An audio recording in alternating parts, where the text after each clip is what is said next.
Mr. Kant needs no introduction, was CEO of Niti Aayog and now, of course, India's Sherpa to the G20, very important time globally for India. And you've just come back from the G20 summit that was, of course, held in Indonesia and Bali.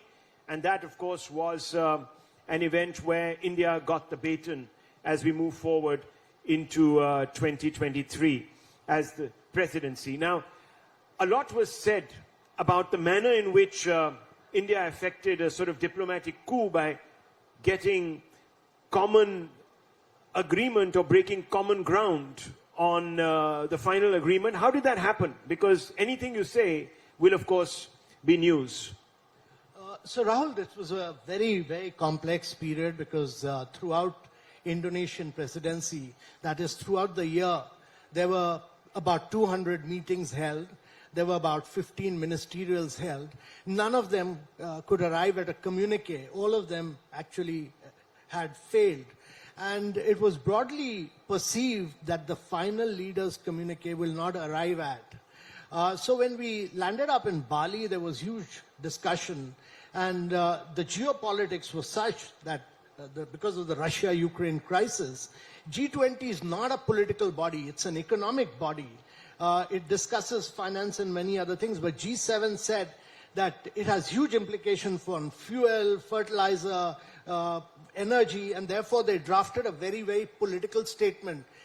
19 out of 20 pages were condemning Russia, and therefore that was not acceptable to Russia. So India played a very key and a very critical role because the Prime Minister had told us that please ensure that Indonesia gets a communique, sort out the problem in Indonesia, don't bring the problem to India. And therefore India joined hands with Brazil, South Africa, Mexico, Argentina, Saudi joined us, Singapore joined us, everybody joined us. And then we finally had to convince G7 that we need a balanced statement. And we drafted the preamble to that entire, what is called as the Shepo para. We drafted it and we said that instead of making it political, let's bring in the UN resolution. So the UN resolution as it was, which had been voted, we brought in sentences from there and brought out the statement. And that was acceptable to G7. And finally, because of the pressure of the emerging markets, we could both ensure that G7 accepts it, Russia accepts it, China accepts it. So India played a very positive, very progressive, very forward-looking approach. It brought consensus amongst everyone and emerged as a true leader there. So India's role was very critical, and that was because of the directions given by the Prime Minister. And finally, we had to see that this was acceptable to the leaders. All the leaders across all countries accepted it. G20 approved it. The Leaders Summit approved it. And just 2 days back, the Apex Summit, which is not, where India is not a member, has copied that particular para ad verbatim. So what India could draft has been accepted widely all over. Now, specifically in the media, United States representatives came out. In fact, government representatives have come out, ministers have come out, or the equivalent of secretaries there came out and said that the Prime Minister himself played a role in this. So you're being charitable. He spelled out the vision, but he also apparently did some talking. So whatever was done was because of the Prime Minister. He is not only his vision, his constant direction. He had spelled out the broad parameters, negotiation, and finally convincing all the leaders. Because at last stage, there was also this fear that these leaders will back out of it because there was a challenge from both Russia's side, there was a challenge from G7 side. All the leaders, the G7 met in Bali again. And there was a challenge that they'll back out. But Prime Minister had individual meetings with everyone, each one of these leaders, starting with Macron, the Indonesian president, Mr. Bush, each one of them. And he managed to convince everybody that that the world needs to move forward. The world leaders have to play a very positive role in bringing peace and harmony. But more important than that, it's important to realize that because of the COVID era, 200 million people have gone below poverty lines. 75 million people have lost their jobs. And it's the responsibility of the leaders to take the world forward. So he played a very key and critical role himself. And what the US Deputy NSA has said is absolutely correct, that without India, this consensus would not have been arrived at. And without Prime Minister Modi's role, we would not have been able to arrive at a consensus in G20. Very important. This is very big news, viewers, because it's the first time anyone is telling us how this entire agreement was scripted, how consensus was built. Now, a key phrase, and that's a phrase that the Prime Minister used when he was with President Putin of Russia, and he said, this is not a time for war. That phrase was echoed in this particular G20 resolution. Talk us through that aspect of it, because it's not really a slap, but it is definitely counsel, isn't it? How did Russia react to that? So, Rahul, it's a very powerful statement that today's era is not an era of war. And diplomacy and dialogue is important. This was drafted by us, this was brought in by us, and everybody actually accepted it there. But you won't believe it, that actually China opposed it. China opposed this.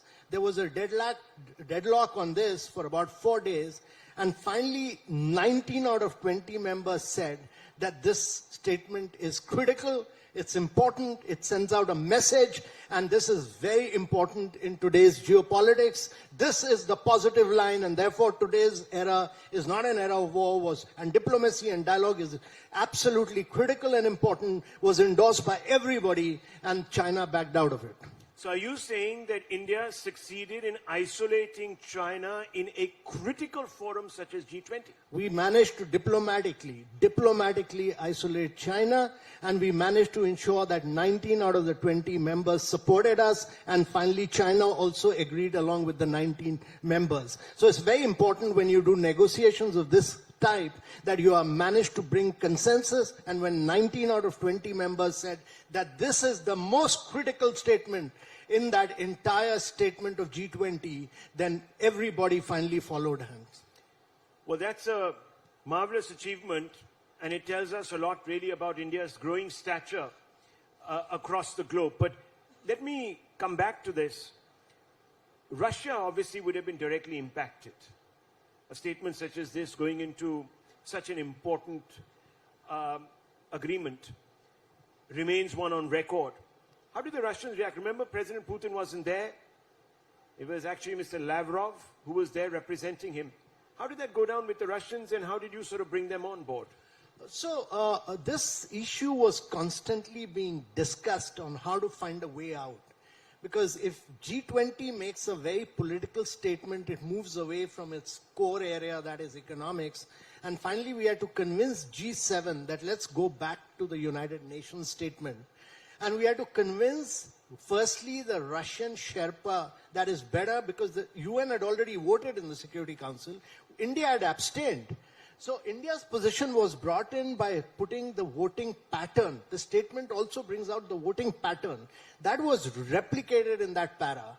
And then we had to convince them, and then Mr. Lavrov had to be convinced, and a lot of backdoor negotiations were done for that between the Indonesian Foreign Minister, Mr. Lavrov, our own minister, Mr. Jaishankar played a key role, all of them. Many ministers played a key role in the backdoor. While the Sherpa negotiations were done, we had to convince, we had to take Russia also on board. And finally, Russia agreed that the right approach is to go with the UN resolution, because that had become public, it had already been voted, and the political statement was coming from the United Nations Security Council, and therefore it was acceptable to Russia as well. And then it was finally agreed by China also. So it took 4 days, actually. It took 5 days. 5 days. Yes, five days of negotiations from 8 o'clock in the morning to 4 o'clock every night, and back again at 8 o'clock. So 3 hours of work only. And the Prime Minister was invested in this. Prime Minister was fully invested in this.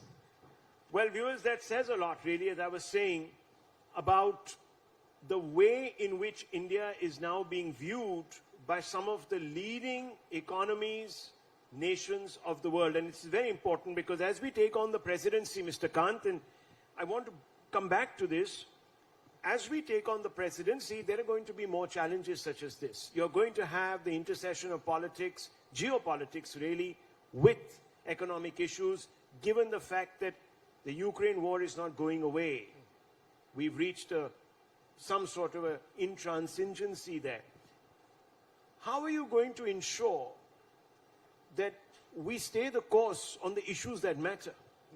So Rahul, there are many challenges. When India takes over the presidency, let's understand that there's a global turmoil. You know, there's not merely the geopolitical crisis, there's a post-COVID era where a huge number of people have gone backward in terms of education and health, nutrition. SDGs, instead of progressing, have regressed. There's a huge challenge of global debt. 70 countries across the world are impacted by global debt. And there's a huge China factor in that because China has given debt to many countries which is opaque and totally non-transparent. Then there is a challenge of climate action. There is a challenge of global supply chains being totally disrupted. 40% of the chip supplies is coming from one country. There's a China-Taiwan issue there. And if something happens there, then the defense, mobility, electronics, manufacturing, the whole world will come to a standstill. And therefore, India will take over the presidency at the moment of this crisis. But every crisis is an opportunity. And therefore, being positive, being forward-looking, being progressive is very critical. And therefore, India gets this opportunity to, growth across the world is slowing down. How do we bring in inclusive, resilient growth? How do we accelerate SDG implementation? How do we push for more women-led development? How do we demonstrate the positive narrative which India has built up in terms of digital transformation, which we've done? We've been able to transform digitally. We've done a huge technological leapfrogging. How do we ensure that 4 billion people of the world do not have identity? 2 billion people don't even have a bank account. 133 countries in the world do not have a payment system. How do we take the India model to the rest of the world and ensure that what we've done in terms of direct benefit transfer, in terms of opening bank account, when we started opening bank account, only 19% of the accounts were owned by women. Today, 56% of the accounts are led by women. So therefore, this story of what India has done in the last 7-8 years is a story which needs to be told to the world. Let's talk a little bit about an initiative that India would like to talk about. What is that unique Indian initiative that you want to, at some level or the other, germinate under your presidency, under India's presidency? So two critical things, Rahul. First and foremost is that there's a new study which has just come out by the Bank of International Settlement, BIS, which says that what India achieved in last 7 years in terms of digital transformation, it would have taken India 46 years to achieve. So what we have done really in terms of transformation digitally, we've built these public tracks on which we've allowed private sector to innovate. We've changed the lives. Number two, we've built huge amount of infrastructure. We've built about 3 million houses, which is like building a house for every Australian. Every single Australian, we provided water to 24.3 million people, which is like providing water connection to every person in Brazil. Or we've provided over 10 million electricity connection, which is like providing electricity connection to everybody in Germany. Or we've, as the Prime Minister said, we've built 55,000 kilometers of roads, which is like making a road almost through 3/4 of Europe. So, or digital payments. We do about 7x the payment of what America and Europe do together. We do 3x the payment of what China does. We do 20% more payment than USA, Europe, and China do together. So this story is India's G20 opportunity is an opportunity to tell the world the model of development, the model of digital transformation, the model of health, what we've done. We've become the vaccine capital of the world. We've done vaccination to over 2.5 billion people, which is again almost 7.5x of what USA did, which is about 6x of what Europe did.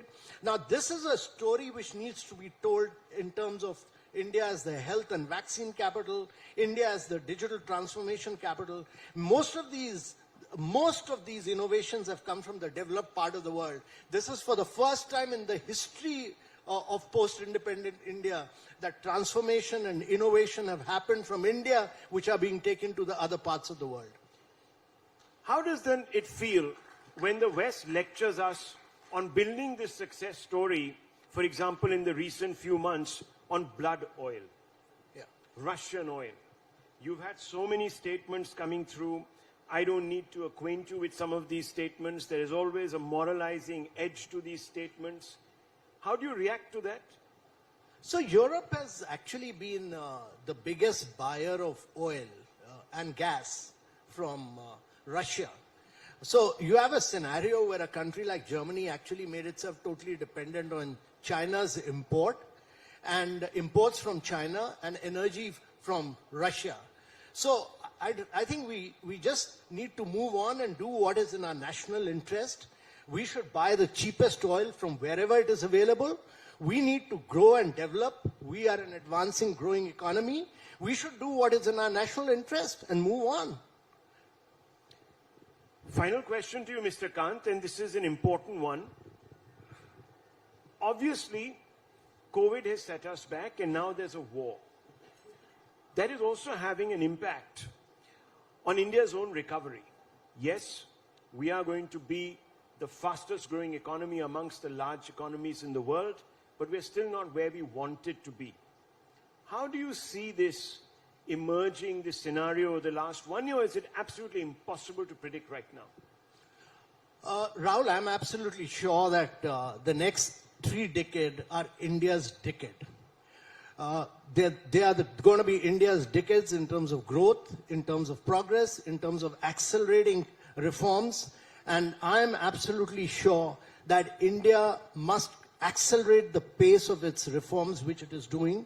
Demographics are on our side. We'll continue to be the fastest large growing economy. We should focus through the PLIs on manufacturing. We should make ourselves easy and simple as we go along. And there's no way that we'll not become a 35 to 40 trillion economy by 2047, simply because we need to ensure that our rate of growth must continue to accelerate year after year, and we must keep getting into sunrise areas of growth. We must focus on electronics, we must focus on advanced chemistry, cell battery, we must focus on electric vehicle, we must focus on green hydrogen.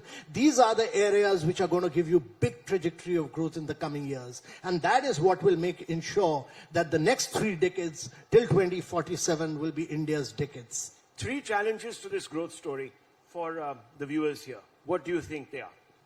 Well, first and foremost, I think most critical is that India must urbanize in a sustainable manner. Urbanization and manufacturing-led urbanization will give you the growth in a big way.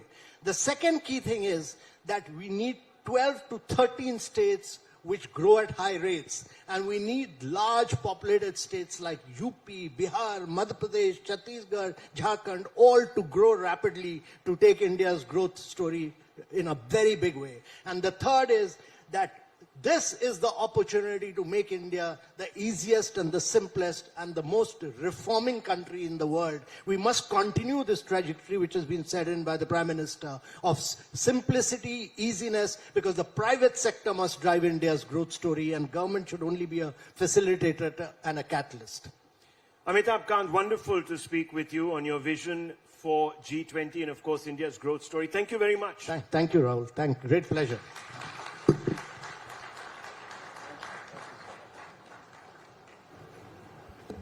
Thank you so much, Rahul and Shri Amitabh Kant. Ladies and gentlemen, a huge round of applause, please.